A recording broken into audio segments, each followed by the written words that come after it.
Mark எழுதிய நற்செய்தி அதிகாரம் 12 இறை வசனங்கள் 28 முதல் 34 முடிய. அவர்கள் வாதாடி கொண்டிருப்பதை கேட்டுக்கொண்டிருந்த மறைநூல் அறிஞருள் ஒருவர் இயேசு அவர்களுக்கு நன்கு பதில் கூறி கொண்டிருந்ததைக் கண்டு அவரை அணுகி வந்து, அனைத்திலும் முதன்மையான கட்டளை எது என்று கேட்டார். அதற்கு இயேசு, இஸ்ரவேலே கேள், நம் ஆண்டவராகிய கடவுள் ஒருவரே ஆண்டவர்.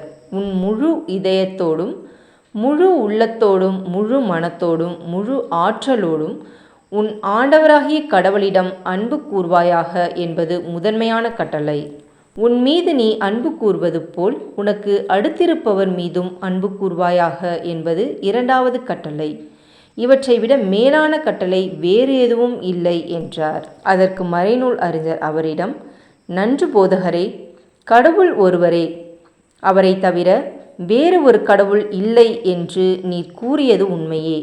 அவரிடம் முழு இதயத்தோடும் முழு அறிவோடும் முழு ஆற்றலோடும் அன்பு செலுத்துவதும், தன்னிடம் அன்பு கொள்வது போல் அடுத்திருப்பவரிடமும் அன்பு செலுத்துவதும் எரிபலிகளையும் வேறு பலிகளையும் விட மேலானது என்று கூறினார்.